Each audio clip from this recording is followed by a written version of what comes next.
A solidão vem me assaltar. De noite canto mais alto pra não chorar. De dia a saudade quer me acordar. Olá, boa noite. Muita gente ainda está com o gostinho das comemorações do Dia das Mães. E nós, do Sobre Todas as Coisas, decidimos não deixar essa data passar em branco. Considerado uma das mais importantes para o comércio e um dia dedicado à família, a maternidade confere um lugar especial à mulher na sociedade. A condição de mãe cria um vínculo afetivo que muitas vezes somente os poetas conseguem descrever. Ser mãe, a gente poderia citar mil e uma frases que poderiam decifrar esse sentimento, né? Se a gente fosse perguntar para cada uma das que estão presentes aqui, cada uma diria de uma forma. Mas algumas dizem que é o quê? Passar uma noite em claro, esperando a febre passar, dar o peito, qualquer hora, momento. É querer que ele caminhe com as próprias pernas e encontre a felicidade plena. É quando a gente espera que essa criança que se tornou um adulto consiga viver plenamente, atingir seus objetivos. São tantas as formas de demonstrarmos esse sentimento, de falarmos desse sentimento, que só mesmo no encontro com 5 mães, nós teríamos capazes de, pelo menos, começar a decifrar. Nós vamos falar ainda sobre as mães que têm uma tarefa especial, além desta do dia a dia, de dedicar sua vida aos seus filhos, é de lutar para que seus filhos sejam incluídos, para que eles tenham acesso a tratamentos especiais, para que eles sejam vistos plenamente também pela sociedade. Este é o tema desta noite do Sobre Todas as Coisas. Nós vamos falar sobre mães especiais. Não é isso, Carla? É sim. Boa noite, Boa Suzete. noite. Boa noite a você também que nos assiste. E no debate de hoje nós temos 3 convidadas aqui. A primeira delas é a Carla Jaime, jornalista muito conhecida aqui no estado, maratonista também e mãe de 2 filhas, da Beatriz e da Júlia. Muito boa noite, obrigada por ter vindo, Carla. Boa noite a todos. Está também aqui a Célia Vitorino Ferreira, presidente da ASDAL. Ela é assistente social e mãe da Márcia Vitorino. Boa noite. Boa noite. Seja bem-vinda. E ao meu lado está a psicóloga e neuropsicóloga Raquel Borges Magalhães, mãe do Rafael, e ela lida diretamente com crianças que têm um desenvolvimento atípico. Isso. Boa noite, seja muito bem-vinda também, doutora Raquel. Boa noite a todos, obrigada. A gente aguarda a participação de vocês aí de casa, não somente das mães, mas dos pais também, dos filhos, por meio das nossas redes sociais. Tem o Twitter e o Facebook da TV Brasil Central e também o nosso WhatsApp, 99631-1006. Vou começar perguntando como é que foi o Dia das Mães para cada uma de vocês, Carla. Como é que você comemorou? Acho que nem é o dia, né? Para quem tem filho na escola, acaba sendo a semana, né? Há pouco a gente estava comentando que a minha filha Beatriz, que é uma pessoa especial, ela já está com 22 anos. Mas na escola teve a comemoração e ela foi ao palco. O grupo dela dançou a música É o Amor, do Zezé de Camargo e Luciano. E eu, mais uma vez, chorei, porque realmente é uma emoção muito grande, indescritível. A gente vibra, é um momento de muito carinho. E a escola da Júlia, que é minha filha de 10 anos, eles têm eventos para a família também, aí aqueles cartões artesanais que eles mesmos fazem, enfim, uma data muito bonita. Ela é comercial, sim, mas não deixa de ser um momento para um carinho maior com a gente, para lembrar, não é? Dessa luta, como você falou. Então, é um momento que abre uma possibilidade maior de diálogo e até de atenção deles com a gente, para lembrar desse amor, né? Célia, como foi o seu Dia das Mães? O meu Dia das Mães foi tranquilo. Fiquei em casa, procurei descansar, porque eu ando assim, um pouco cansada. Mas assim, foi tranquilo em casa. À noite nós tivemos comemoração na igreja, onde participamos, né? Foi assim, momentos legais, especiais lá com a igreja. Raquel, o seu Dia das Mães. Raquel está aqui como uma especialista, mas também é mãe, né? Sim. Meu Dia das Mães foi ótimo, foi com o filhote, né? O dia todo. Nós nos reunimos com a família e fiquei lá do lado da minha mãe e do lado também do meu filhote. Então, foi comemoração mútua lá. A Raquel, como a Carla já colocou aqui, ela trabalha na avaliação de crianças com um desenvolvimento diferenciado. Eu queria que você falasse pra gente, enfocando esse lado da maternidade, como é que é conviver, tirando o foco um pouquinho dos pequenos, como é que é conviver com essas mulheres que não aceitam serem consideradas sofredoras e que vão à luta e que buscam o melhor para os seus filhos? É muito bom, primeiramente, né? Porque essas mães, elas desenvolvem mecanismos e estratégias de enfrentamento para realmente passar dessa fase inicial, que é uma fase mais difícil, né, do diagnóstico, uma fase onde você tem que estar buscando estratégias e forças ali para estar lidando com essa situação nova que é do seu filho, da sua filha, com um desenvolvimento atípico, com uma necessidade diferenciada, né, uma necessidade especial, e aí ela começa a desenvolver mecanismos e estratégias de, olha, a partir de agora, como que eu vou fazer para lidar com esse sofrimento e transformar isso em algo que possa favorecer tanto a pessoa, né, tanto a mãe, a família, e quanto a criança também, que foi ali recém-diagnosticada. Então, a partir do momento que essa mãe passa a enfrentar essa situação, e cada uma vai buscar a sua forma ali, que é muito individual, que é muito subjetiva, a gente percebe que as outras questões começam a andar também, né, incluindo ali o tratamento do filho, né, todo o desenvolvimento do filho. Então é muito bom a gente ver, né, no Brasil nós temos várias mães aí que já estão se destacando aí mundo afora, né, então nós temos, posso até citar aqui a Anita Brito, que tem hoje o filho, o Nicolas Brito, que até já escreveu livros, né, então você percebe que hoje, por exemplo, o Nicolas já escreve livros e a mãe está junto com ele ali desenvolvendo ainda mecanismos ali, né, estratégias para estar passando aquele momento e falando, não, eu estou lidando com isso bem, né? Temos também aqui a Tatiana Takeda, tem a Fátima De Quanti, né? Não sei se eu estou falando bem o nome dela, mas que é uma mãe também que hoje ela não mora no Brasil, ela está na Holanda, mas que é uma mãe também que está começando ali e começou aquele processo, falou, eu vou enfrentar isso e aí eu vou tirar o melhor disso, né? Vou tirar o lado bom da vida, que sempre tem o lado que é bom disso tudo. Pois é, e a gente tem a Carla, né, Carla? Então, eu já até comecei a falar o lado bom da vida. Pois é, ela citou o lado bom da vida, porque acho que depois do momento de luto, do diagnóstico, como jornalista, foi o meio que eu encontrei de compartilhar todo o processo, de superar esse momento e acho que ajudar assim, outras pessoas também. E é isso que eu quero perguntar para a Carla Jaime, porque eu sou fã dos textos dela. Todo mundo que conhece é de uma sensibilidade tremenda. E eu li o seu texto que você escreveu sobre a Bia.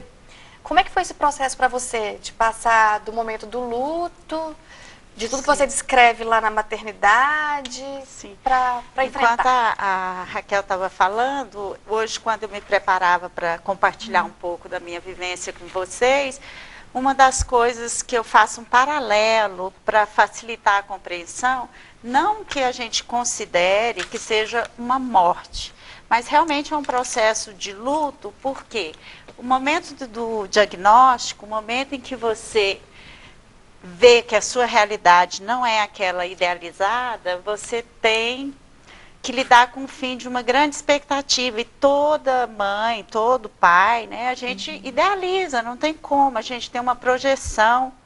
Eu me lembro quando, logo nas primeiras pesquisas para tentar diagnosticar a Beatriz, uma das perguntas que eu fiz para uma das neuropediatras, e que depois essa pergunta voltou para mim, graças a Deus eu consegui rir de mim, porque acho que quando a gente chega num processo de já conseguir olhar para si mesmo com algum humor, é porque você fez um percurso longo. Mas eu perguntei assim, mas ela vai fazer universidade? Ela vai poder casar? E a resposta que a médica me deu foi assim, bem me puxando para o chão. Ela falou, Carla, calma, primeiro vamos ver se ela vai sobreviver. Porque ela era uma bebezinha muito frágil, com uma condição respiratória muito complicada. A gente ainda não tinha noção de todas as implicações neurológicas. Era um início ainda, né, de uma anamnese, de uma pesquisa, né? Então, assim, é um processo de luto que você passa por todas aquelas fases. Você tem o choque, você tem um processo de negação, depois você tem um processo de querer controlar tudo, você acha assim, ah, tudo bem, veio para mim de uma maneira diferente, mas eu vou fazer com que isso se torne um ganho. E aí vira uma mãe meio que treinadora olímpica, porque você quer fazer a pobre da criança ter todo o desempenho, até que chega um momento que você vê a criança. Eu acho que é aí que é o grande momento, porque a partir da comunicação com o outro, isso vale independente de ser uma pessoa especial, de ser um filho, mas quando você consegue olhar para o outro com afeto verdadeiro, com amor, se colocar no lugar dele, tentar ter uma troca efetiva mesmo, de ouvir, enfim, de uma comunicação com ele. Aí sim é o momento do ganho. E é um ganho que um filho é um grande ganho, é um grande amor. E um filho que precisa muito da gente é algo, realmente a palavra é essa, é especial. É especial. Pode falar, Carla. Não, é porque a Carla já me foi falando e eu fui lembrando do texto dela, dessa compreensão de você ver realmente o outro. E você fala no seu texto, a sua filha contando uma história.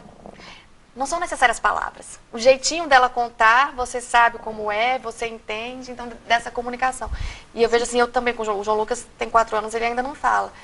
E a comunicação se dá. Então, assim, é o olhar, é o sorriso, a gente vai... Mas você ia perguntar... Não, é porque a gente está citando o texto da Carla, depois a gente tem que falar onde encontrar, porque realmente é muito esclarecedor, muito interessante. É no site da Ermira.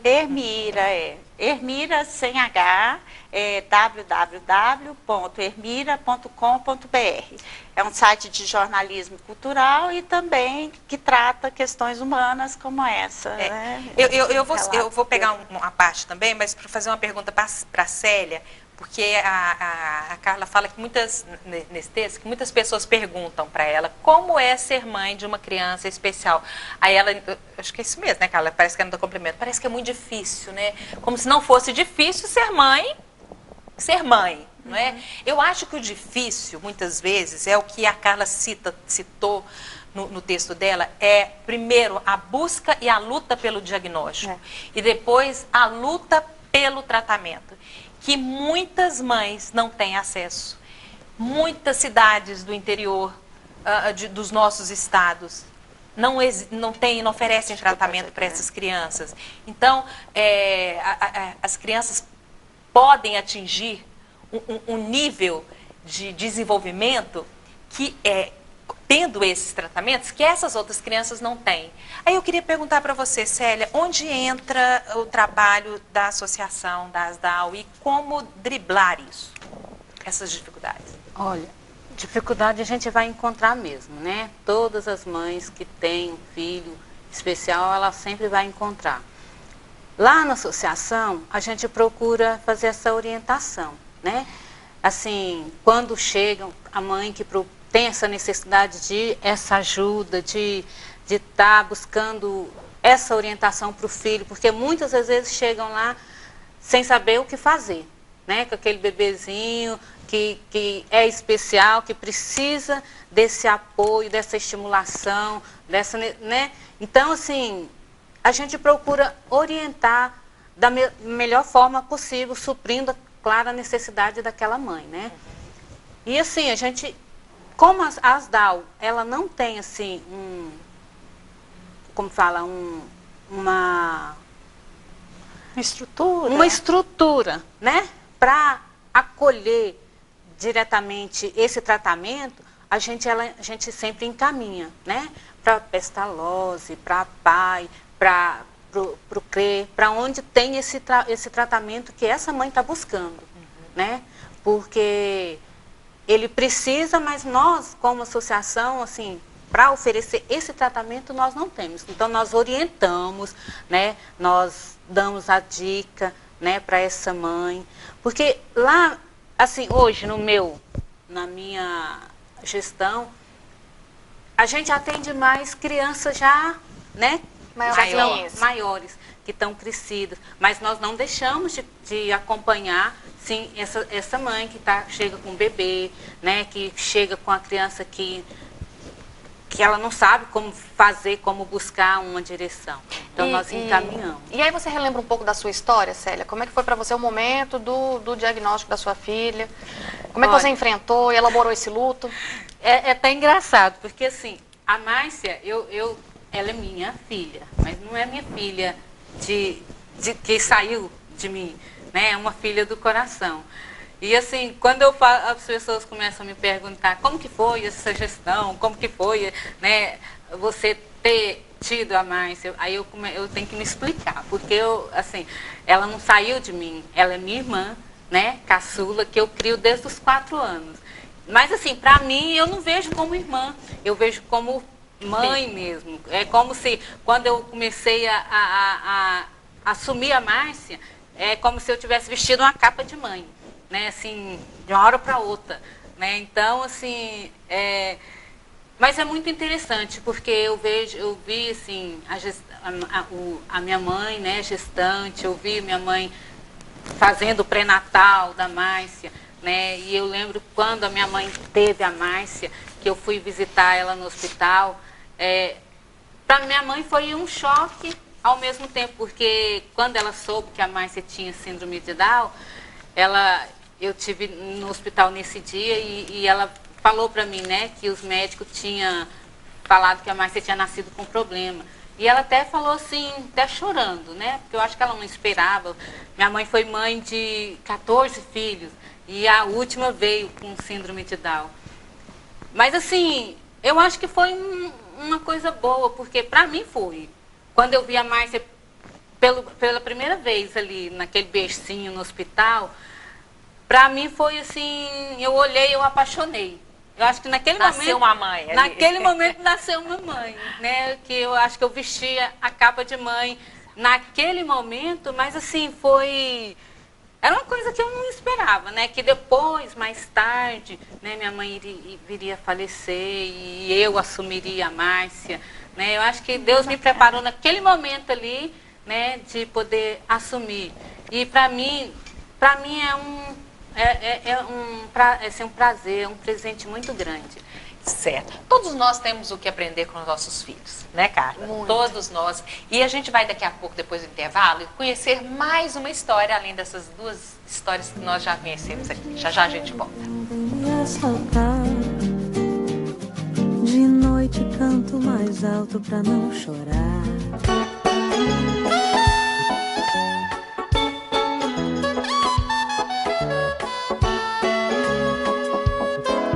Aproveitando que ontem nós comemoramos o Dia das Mães e a gente recebe aqui a Carla Jaime, que é jornalista, maratonista, cronista, a Célia Vitorino, que é presidente da ASDAL, e também a Raquel Borges, que é psicóloga e trabalha na avaliação de crianças com transtorno do espectro autista e atrasos do desenvolvimento. Mas a gente vai conhecer agora a história da psicóloga Ruth Medeiros de Oliveira. Ela é mãe de 3 filhos e ela conta como enfrentou os desafios para estimular o caçula que é autista. E ainda numa época em que esse diagnóstico era muito difícil.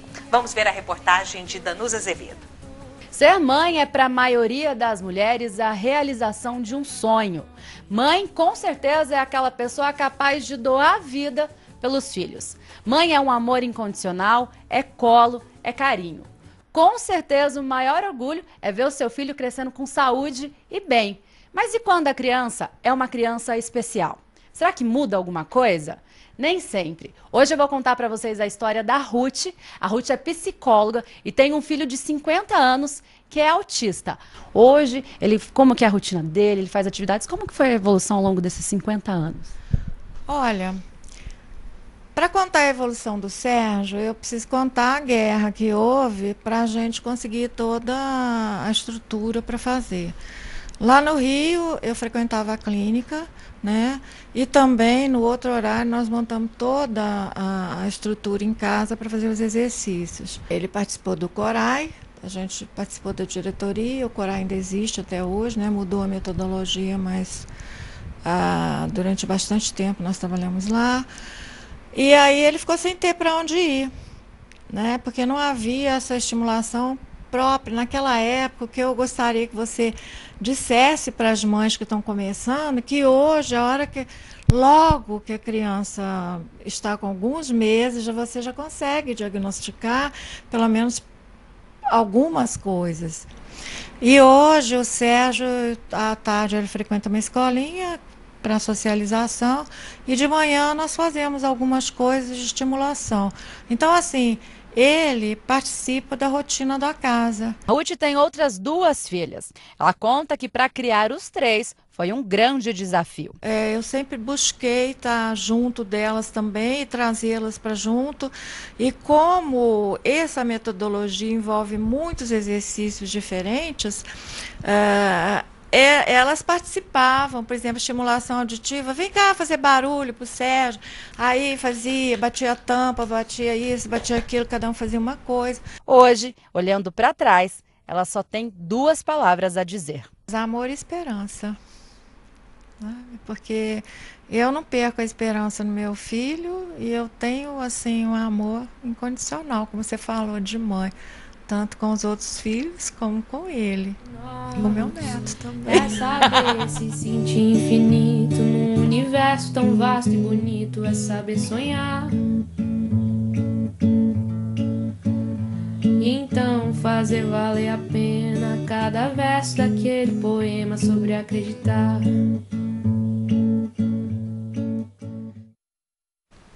Ela estudou, né? Você viu os livros? Estava vendo muitos livros, as mulheres acabam se tornando especialistas, né, para tentar ajudar o filho. Sim. E, doutora Raquel, as inúmeras terapias, né, que são necessárias para que essas crianças façam, o que você observa na sua prática clínica, né? A mãe, o pai, quem mais assume essa responsabilidade? Nós estávamos até comentando, a gente percebe que os pais, esse número de pais vem aumentando, mas ainda são as mães que são, né, que estão ali no dia a dia, que enfrentam todas essas dificuldades, as terapias, né? Até antes de estar vindo aqui para o programa hoje, eu revisei algumas literaturas e encontrei alguns dados interessantes, né? Que são vários os estresses que essas mães lidam, né? Então tem um número 50, vou tentar lembrar direitinho, 3% das mães com casos de estresse enfrentam casos de depressão. E os outros, e as outras porcentagens já são dentro de casos de ansiedade generalizada. Então, já são mães que estão ali vivenciando e presenciando alguns transtornos mesmos psiquiátricos, né, que precisam de suporte, de medicamento, né, de médico mesmo. Em função dessa rotina. Então, dessa rotina. E quais são os principais sintomas, principalmente que eu dei uma revisada nas mães de crianças com espectro autista. Então, o que elas mais têm dificuldade de enfrentamento das crianças são as dificuldades que elas percebem dos filhos de comunicação. Então, que os filhos têm de comunicar com as outras pessoas, né? Dificuldade dos filhos das atividades de vidas diárias, como tomar banho, se alimentar sozinho, dificuldades de atraso do desenvolvimento, né? Então, de aprendizado na escola.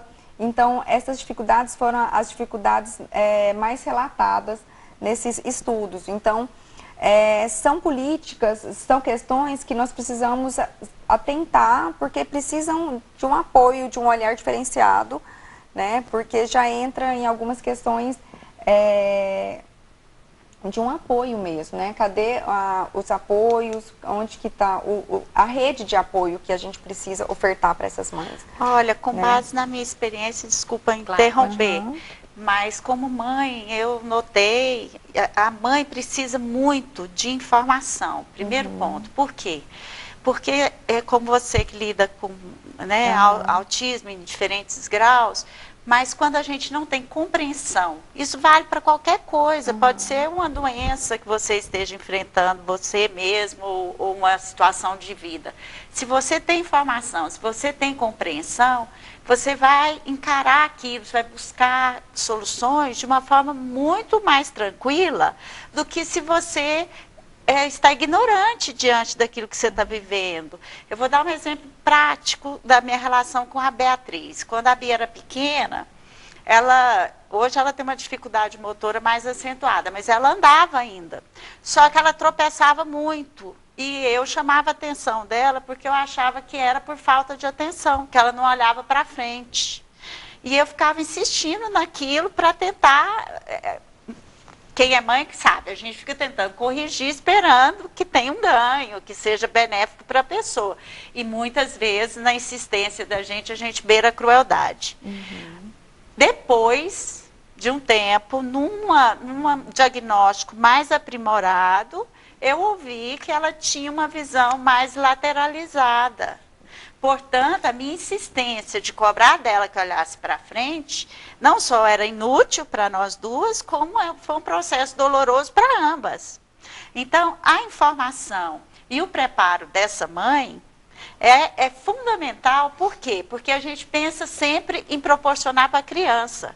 Então, e já é difícil, vamos buscar todos os estímulos e os recursos para que essa criança tenha o máximo de desenvolvimento, tenha seu potencial o mais favorecido possível e tenha uma inserção social também o mais plena possível. Mas como você vai conseguir isso com uma mãe que está em frangalhos emocionalmente, com uma mãe cuja autoestima vai estar abalada, sim, porque até no Dia das Mães eu falei isso na escola da minha filha. Colocam a mulher numa situação de super, sabe? E isso vem de um discurso feminista, não que eu não seja, não estou criticando o feminismo, não. Acho que proporcionou muitos avanços, acho que a gente tem que continuar defendendo, sim, um papel da mulher socialmente, mas a mulher não é super.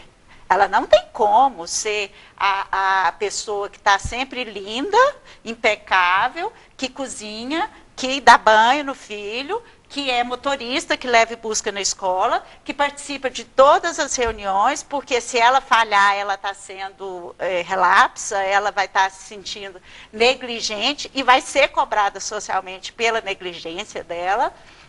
Ela tem que ter um desempenho profissional, porque ela precisa estudar, ela tem que se atualizar, porque hoje a sociedade é cada vez mais competitiva. Como que essa criatura vai conseguir isso? E, em geral, para que essa mulher faça tudo isso, não é dado para ela uma oportunidade de autoanálise, de se conhecer, de parar para pensar no próprio sentimento, na forma como ela está se relacionando com essa criança dela. Então, isso é um ponto, assim, importantíssimo. A mulher, ela ama, ela tem uma força extraordinária? Tem. Mas ela também é humana. E ela, como todo ser humano, tem fragilidades e isso precisa ser muito considerado. E para quem é terapeuta, além desse apoio, desse acompanhamento ao filho, é necessário se pensar nos pais, nos cuidadores, né? No caso dela, que é uma irmã, em quem está convivendo com essas pessoas. Porque também, em relação às pessoas que são especiais, tem uma frase que vocês permitem que eu leia, de uma jornalista que trabalha com isso. Uma frase muito boa, eu anotei. O preconceito da sociedade em relação à deficiência se revela de inúmeras e discretas formas. O da mídia também. Nem sempre é uma rejeição explícita. Pode estar disfarçada sob um processo de divinização. O deficiente vira santo, pessoa iluminada, super-herói, alguém que é só coração. Defeitos, nenhum. Fica complicado lutar por direitos civis e políticos de alguém que não é humano. Anjo não aprende a ler, nem vai à escola. Anjo não trabalha, não fica doente, nem faz malcriação. A jornalista é a Cláudia Werneck, que trabalha nessa área de inclusão e defesa dos direitos de pessoas portadoras de necessidades especiais. Então, acho que é algo que a gente tem que pensar de forma bem realista, como seres humanos. Tanto essa mãe, quanto essa criança, ou no caso da minha filha, dessa jovem, são humanos. E têm desejos, têm frustrações e fazem malcriação. Então, até nisso, o cuidado com esse cuidador, que ele não é só doação, ele também vai ter as fraquezas, vão ter os embates com toda a relação afetiva. Aí eu fico pensando nessa rede de apoiadores que a gente já falou aqui, e eu quero insistir um pouquinho na questão da associação pelo seguinte: muitas mães, nós vimos aí que a falta de informação, ela pode ser um complicador real no dia a dia, na vida dessas famílias, né?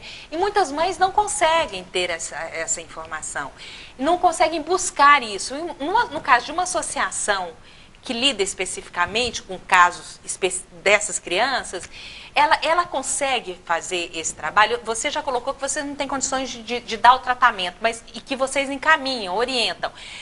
Se a gente pegar uma mãe que tem um plano de saúde hoje, isso não é mais fácil para ela também, não. A gente sabe, já conversei muito com a Carla sobre isso, a dificuldade que é de você conseguir uma coisa que seria de direito. Aí eu fico pensando na mãe que não tem nem isso. Onde ela busca essa rede de apoio? Olha, lá, assim, a gente está aberto, né? Lá na associação a gente atende muitas mães carentes, né? Mães que realmente não têm condições de buscar, de pagar um profissional, né? De pagar uma fono, uma psicóloga, né? Mas assim, nós temos parcerias que a gente ajuda, que a gente tenta trazer para essas mães, né? Nós encaminhamos sim, nós procuramos ajudar da melhor forma possível sim essas mães, né, que procuram. E assim, e muitas mães até têm as sido do interior. ajudadas. As do interior também? Do interior também que nos procura, a gente tenta encaminhar, né? A gente temos uma parte, né, assim, que funciona, que a gente tem apoio com uma psicóloga, um grupo de psicólogos. Então, assim, a mãe está precisando, né? Claro, porque tem mães que às vezes não querem. Né? Às vezes já trabalhou, já andou muito com esse menino, né? E hoje ela está assim, meio cansada. Mas aquela que tem disposição, com certeza ela vai encontrar esse apoio e nós vamos, né? A associação está ali para ajudar. Eu não sei tá? como é hoje, Suzete, mas eu participei com um grupo de pais no CRER. Eu até trouxe a apostila, chamava Projeto Honey. A gente tinha acompanhamento de uma psicóloga comportamental e esse projeto era multiprofissional, multidisciplinar. Era conduzido por psicólogo, fonoaudióloga, musicoterapeuta e eram pais, homens e mulheres, né? E a gente tinha encontros semanais e era uma orientação assim, bem prática, porque, claro, você não vai ter como fazer um processo tão individualizado para atender uma demanda tão grande. Então, era um atendimento em grupo, grupos grandes, a gente ia para o auditório, tá? Era muita gente. E ali você tinha essa orientação dessa coisa básica, da comunicação, de saber lidar com as suas próprias angústias, de não dar um reforço, que a doutora Raquel aí vai saber falar melhor disso, mas de não dar um reforço que vai se revelar negativo para você. Você saber como conduzir para ter o mínimo de desgaste possível e fazer com que a criança ou o jovem não tenha comportamentos inadequados, vamos usar essa palavra. Então, tinha um projeto muito bacana no CRER, não sei se continua, porque foi há alguns anos, mas era de atendimento para os pais. Interessante. Nós temos uma parceria com a Patrícia, que ela é psicóloga também, né? Ela faz um trabalho ótimo com um grupo também de adolescentes.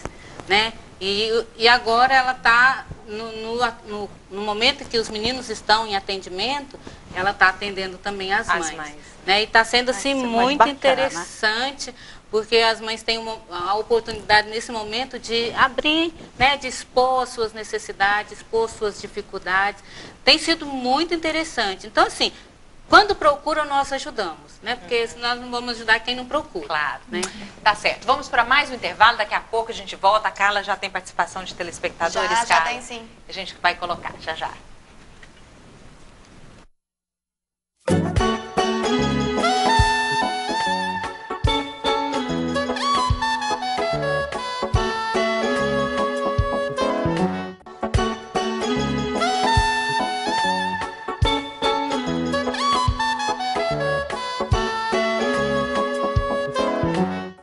Primeiros passos, tropeça, segura e não deixa cair.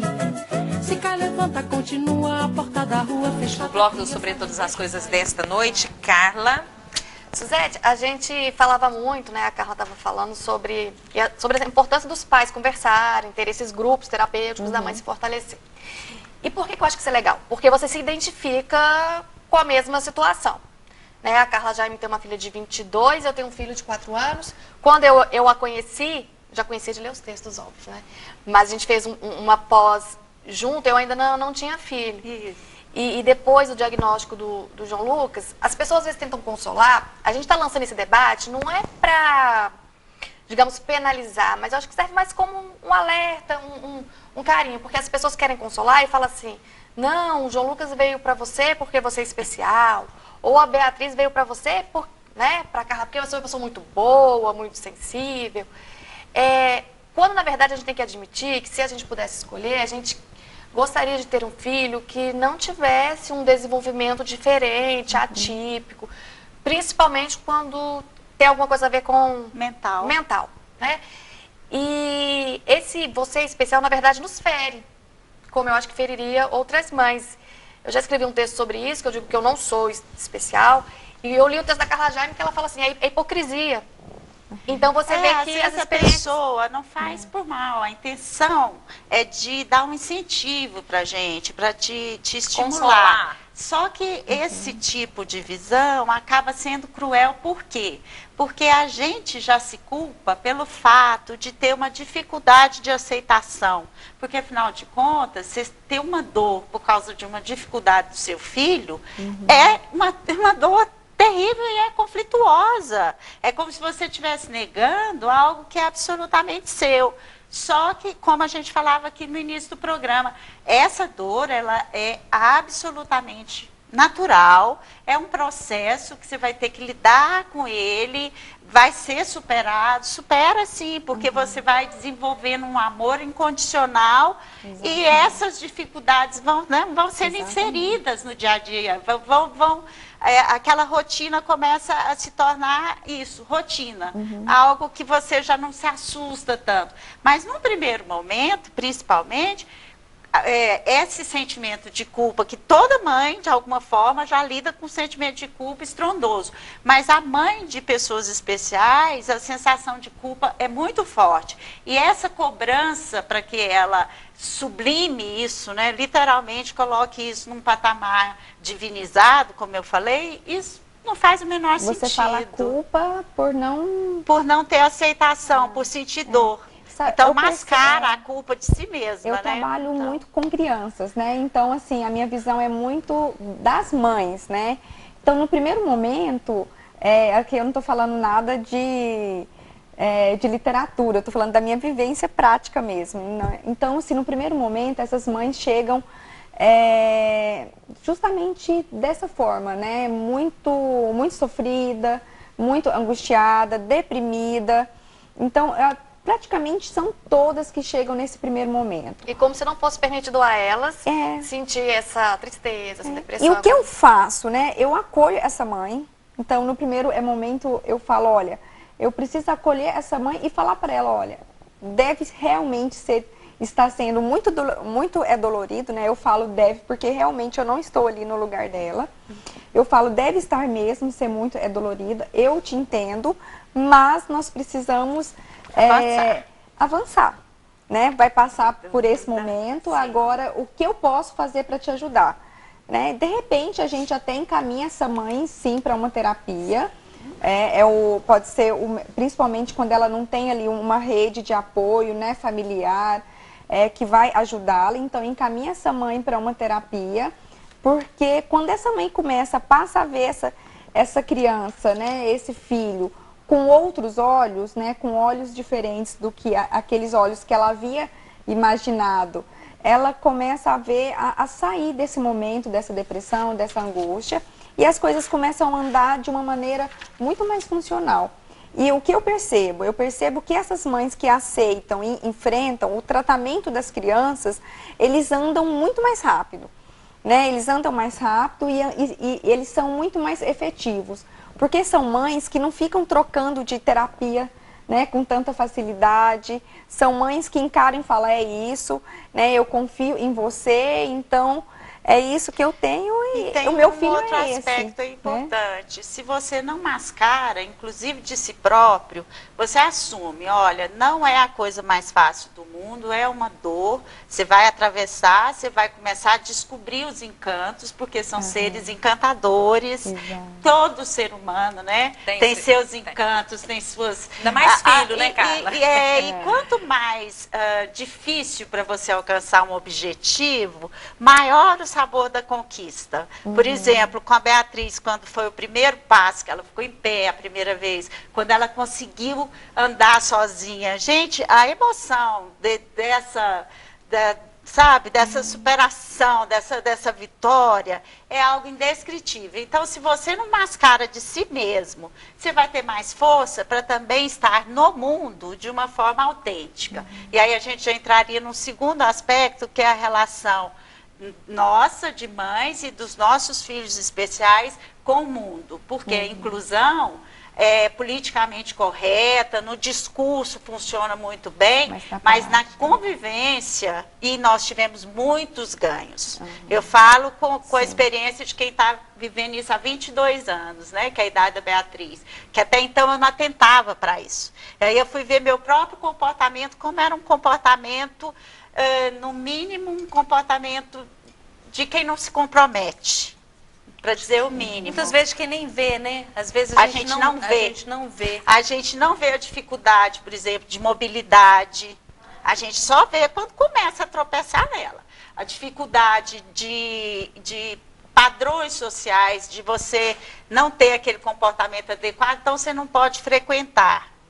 Não, todo mundo pode frequentar, sim, e a sociedade tem que, de alguma maneira, saber como lidar com a diferença. Hoje, nas escolas, as crianças são melhor preparadas para isso, mas houve tempo que não, era um susto.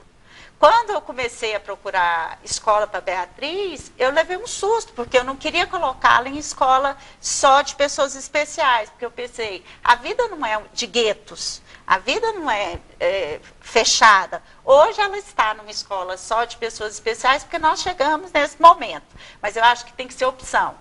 Não é assim, você não pode ser aceito numa escola. E eu passei por isso. E, eu fui recusada em escola, e não sei se é possível, mas eu queria dar o crédito para onde nós fomos acolhidas, porque foi um momento também de grande emoção na minha vida. A Beatriz frequentou a escola Piaget muito tempo, e quando eu cheguei, era uma reunião da coordenação, a Bia era pequenininha, ainda nem andava, e eu já tinha procurado vários lugares, e é essa desorientação. E imagina que eu, assim, na época, eu já era formada, já era jornalista, já trabalhava, então tem um pouco mais acesso. E imagina o tamanho da minha desorientação. E eu lembro da coordenadora, a Noriá, que me recebeu e falou assim, calma. Foi a primeira coisa que ela falou para mim. Tipo assim, respira, porque eu cheguei completamente afobada. Falei para ela, tem que ser aceito, vocês têm que ter um jeito. Ela falou, calma, primeiro respira, nós vamos ver, nós vamos conversar. E realmente foi um início de um processo. Que isso, Goiânia, capital, hoje você tem algumas escolas preparadas. Algumas, não todas. A maioria, na verdade, não está. E é interessante, a Carla já me citou duas coisas que a gente vê, esse processo é lento, mas A Tatiana Takeda diz muito isso, a inclusão é um caminho que não tem volta, e graças a Deus. Semana passada a gente teve uma campanha publicitária, mostrando um bebê com síndrome de Down, que repercutiu muito. Johnson's, né? Linda. Foi linda. O bebê linda, Johnson, então todo maravilhoso. mundo já começa essa mudança de paradigma. E sobre as escolas, agora é lei, né? A Lei Brasileira de Inclusão veio, se não aceitar, você pode denunciar, porque é crime. O gestor daquela escola pode ser preso. Então, as pessoas têm que saber disso. Cara, mas vamos falar as participações? Dá tempo, Dá Suzete? tempo, temos 10 minutos. A Jânia, da cidade de Veracruz, de Aparecida de Goiânia, recebeu o diagnóstico, doutora Raquel, que o filho tem síndrome de Rett. E ela está sofrendo muito com esse diagnóstico. Eu acho que ela quer uma orientação, pelo menos, inicial, né? Eu queria só que a senhora falasse, de forma geral, o que é a síndrome de Rett. Às vezes o telespectador de casa... A síndrome de Rett é uma alteração também neurológica, né? Ela estava até pouco tempo também junto com os transtornos globais do desenvolvimento. Ela precisa procurar os profissionais, já que agora ela já tem o diagnóstico, que eu acho que é uma outra problemática das mães. Eu acho que, na verdade, a grande primeira a procura do diagnóstico, né? É o que eu percebo. Com as mães, então eu acho que ela já está com um caminho um pouco andado. Então acho que agora o próximo passo dela é procurar pelo tratamento, pelas estimulações. Então vou falar aqui da terapia ABA, que também é excelente para as crianças com síndrome de Rett, né? Porque ela pode ser que ela tenha um atraso global no desenvolvimento. Fonoaudiólogos, terapeutas ocupacionais, ela vai precisar bastante. E a partir de agora é isso, né? E a depender de como ela está, ela procurar uma terapia para ela, né? Então, a partir de agora, o caminho é esse, né? Tem a associação também do pessoal que tem a síndrome de Rett. Aqui em Só Goiânia. ela procurar, não sei te falar se aqui em Goiânia tem. Eu conheço só a brasileira. Só ela procurar a síndrome de Rett no Google que ela vai achar a associação. Tá? Pode colocar. Pode colocar mais um. E tem também o que a gente comentava aqui, a gente tem como achar muita informação na internet hoje, né, Carla? Hoje Eu a gente que é tem muito muita mais coisa, fácil né? hoje, porque a internet nos dá muito acesso. Para Mais autismo, acesso. a gente tem, a Carla já havia dito, nós temos aqui em Goiás um blog, Viva a Diferença, da Tatiana Takeda, que é um blog super acessado. Ela lançou agora um e-book, né? Então, com várias informações, igual como a Carla estava Gratuito, né, o falando, e-book? é gratuito. Então, acho que essa fase de informação também é importantíssima, é fundamental para os pais. Para tranquilizar. Então, eu acho que a gente tem muita coisa aí já, né? Outra participação de Aparecida de Goiânia, do Paulo Fernando. Ele quer saber das convidadas, né, da Carla, da Célia, as dificuldades, os desafios de ter filhos especiais. A gente foi comentando ao longo do programa, mas ele diz porque ele e o marido dele, homoafetivo, ele é um casal, né, homoafetivo, ele quer adotar uma criança especial. E quer saber da doutora também a opinião, se isso pode atrapalhar ou não. Ele entrou num tema... Aí a gente acho que tem que ser já um outro programa, né? Eu acho que o desafio, ele é independente de quem cria, né? Nós temos aqui o exemplo São vários, da Célia. eu acho que os desafios a gente foi citando aqui ao longo, né, do programa. Eu acho que a questão de ser homoafetivo independe, Se né? você quer um compromisso dessa dimensão, você tem que pensar na dimensão da sua doação também. Você vai ter que estar disponível para essa pessoa, priorizar. Então, assim, são pontos Várias a se horas do pensar. Exatamente. Mas você sabe que eu tenho lido que alguns casais, não só homoafetivos, mas têm buscado essas crianças. E se nós pensarmos, da mesma forma que hoje crianças mais velhas, negras, têm mais dificuldade para encontrar um lar, imagine a criança que tenha que seja especial. Então, se você tem esse desejo no seu coração, isso, porque uma coisa é você ouvir um depoimento e uma coisa é você lidar o dia a dia. A gente até comentava aqui, nós temos aqui exemplos de 3 mães, porque antigamente parece que a gente via mais mães que largavam tudo e iam ficar com essas crianças, porque demanda muito tempo, né, Carla? E hoje a gente tem o desafio das mães que querem ainda se manter produtivas, querem ter o seu desenvolvimento intelectual, do seu trabalho, e ajudar da mesma forma, né, Carla? Você tem a ajuda do Tiago, vocês conseguem dividir. Eu não sei como é que foi para a Carla, não sei como é que foi para a Célia, mas é fundamental também que a gente consiga pensar que você tem uma dedicação muito grande, mas você é um ser humano que também precisa precisa estar saudável. Se você não estiver saudável, como é que você vai dar apoio para alguém? A outra criança. Inclusive saudável fisicamente, porque no caso da minha filha, por exemplo, ela precisa de apoio para caminhar, ela precisa de ajuda em tarefas básicas. Se eu ficar doente, de cama, como é que vai ser com ela? Então, assim... Certo. Gente, eu vou chamar você para a gente ver um VT, porque a gente conversou, eu conversei muito com a Carla, eu converso muito com a Carla sobre esse tema, e o texto da Carla Jaime também gerou uma discussão sobre isso, e a Carla conseguiu, através de uma série que nós mostramos aqui na televisão Brasil Central, uma série sobre o autismo, ela conseguiu descrever, usando um outro texto, claramente o que é esse sentimento. E como a gente está numa semana que a gente acabou de comemorar o Dia das Mães, o nosso foco é a mãe, e eu quero chamar vocês para a gente ver esse trecho de uma das entrevistas da série.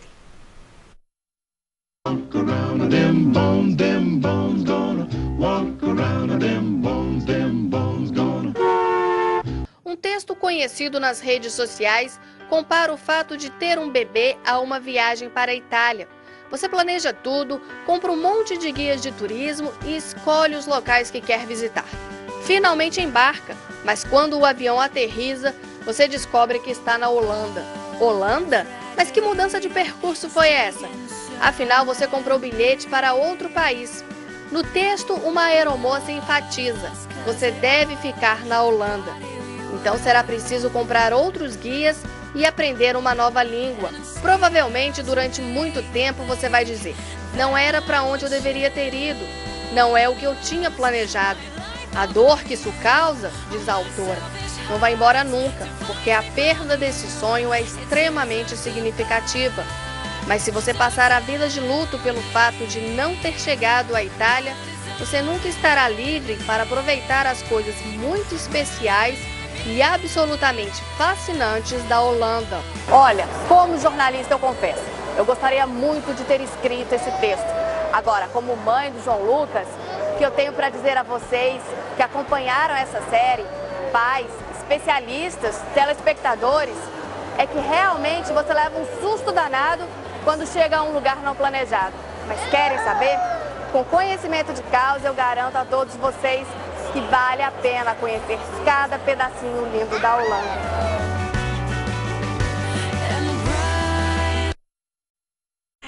É muito lindo. Eu falo para a Carla que toda vez que eu assisto essa matéria, eu me encanto com o sorriso do João Lucas. Gente, o programa acabou, infelizmente. Eu quero segundos para cada uma terminar deixando uma mensagem. Começar com você que lida no dia a dia com essas mães e com essas crianças. Vamos ver se eu consigo. Eu falo para a Carla que toda vez que eu assisto essa série, eu me emociono, né? Porque além do João Lucas, eu acompanho esse pequeno aí há um tempinho.